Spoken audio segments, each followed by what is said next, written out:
Liz Murray tours the world to give talks to inspire and motivate adolescents.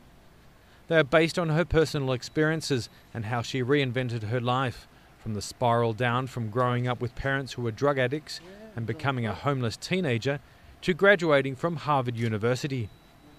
Murray describes her time at home as a child. In New York City, in the 1970s, there was a very intense party scene, and they were part of that scene. They shot up, they got high, they partied so much that they never thought about the future. And then by the time the 80s and 90s rolled around, the party was over. And my sister Lisa and I, we grew up in the aftermath of what happened. And so their drug addiction shaped our lives. So the four of us were together as a family, growing up in the Bronx, in a neighborhood in New York City that's very rough. And since everything went to their drug habit, there often wasn't enough food.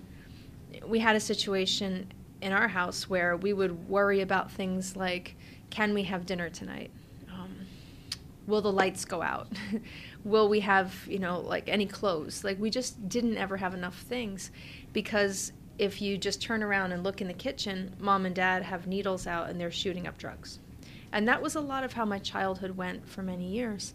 But Murray's parents provided one thing that proved to be key. But one thing is that I think people are surprised to find out is, even though my parents were this way, they were also very loving.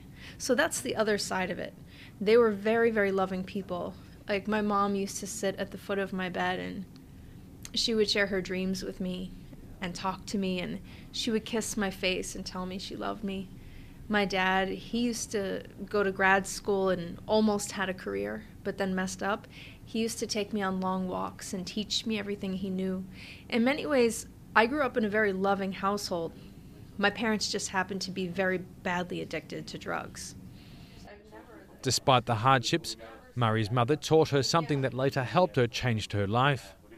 When my mother, when she died, I was 16 years old and homeless, and she died, and I buried her the day after Christmas. And it was a very rough point, obviously, in my life. And I don't know, something about it, this can sound strange a little bit, but I think sometimes experiences that we have, they change your soul. It changed my soul when my mother died. When I lost her, and I say a lot of unfortunate things about her, drug addiction and these bad things, but she was such a beautiful person. Like, she would make you laugh if you met her, and she would light up a room. And when she died, and I realized that life is short, and life is precious, and life is a gift. And at 16 years old, homeless, my mother taught me to be grateful for the things that I have, instead of resentful for the things that I don't have. It opened my heart to this beautiful sense of, well, you know what? No matter what happened in my past, doesn't matter. Whatever happened yesterday is yesterday. Today, this moment, right here, right now, I can do something different. My mother inspired me and taught me that. So it was not necessarily about Harvard. It was not necessarily about being a good student.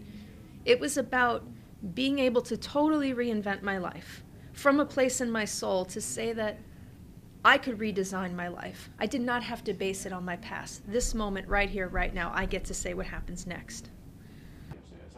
As a result of her story, Murray is well known in the United States after a movie was made about her life, as well as the release of her memoirs, Breaking Night. Like a fairy tale ending, she now dedicates her life to helping those who need it, both at home and abroad, and has plans to marry the love of her life and start a large family.